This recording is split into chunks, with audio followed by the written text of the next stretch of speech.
or an announced upgrade of outdoor sports facilities at Clinton High School. Last week, the district announced it would be installing turf on the entirety of the varsity baseball and softball diamonds. Clinton City Administrator Taylor Baxter explains the TIF district for that part of the community encompasses Clinton schools, and some of the funds of that TIF district are being redirected to the school district through an intergovernmental agreement. Very excited for this one, Seth. We have a TIF district, and for those that don't know, well, we actually have two, but this one's getting ready to expire.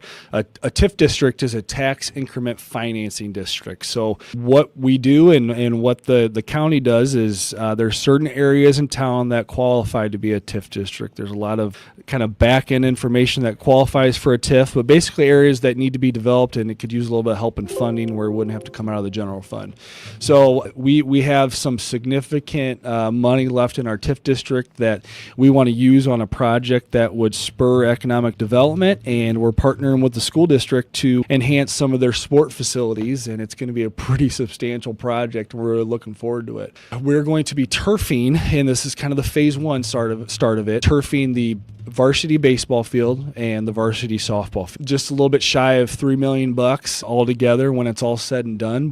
And this is what, and Clint Lichtenwalter is really taking the lead on this, as well as the school district on conversations. But based on what Mr. Keppel has said and the school, they've been working with the turf company. There's a possibility this is going to get done before the spring season.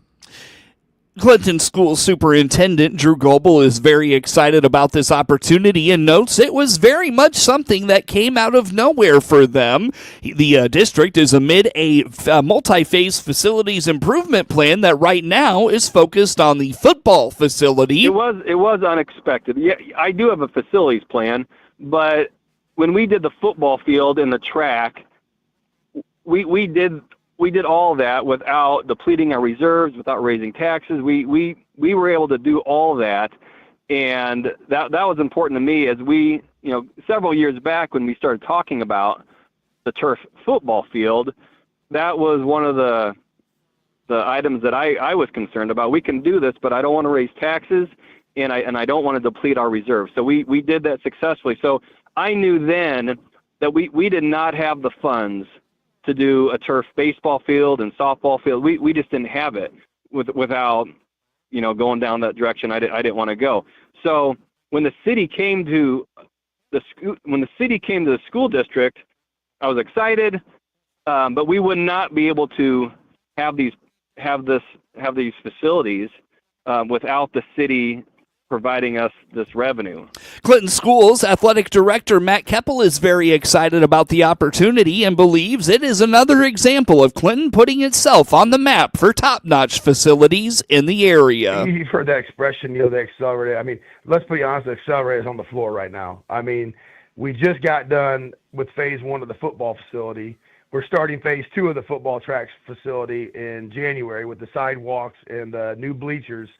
And now we've just kind of jumped over that fence, and here we are doing the baseball and softball fields as well. So we've got a great partnership with ATG. They're great to work with. We've already got things rolling. The accelerator's down, and we're going. And the old expression, strike while the iron's hot, right? So we've built a baseball / concession stand / restroom facility right there in the middle of the baseball fields. We redid the softball concession stand. We redid the windscreens, the backstops, the fencing for all 5 fields, not just one, all 5. When I got here, the field's fencings were in pretty bad shape. They were starting to curl on the edges, and we made an avid program. We wanted to make sure our things were upgraded, nice, and that our kids in our community had a place to play. Because really here in Clinton, our youth leagues use our fields.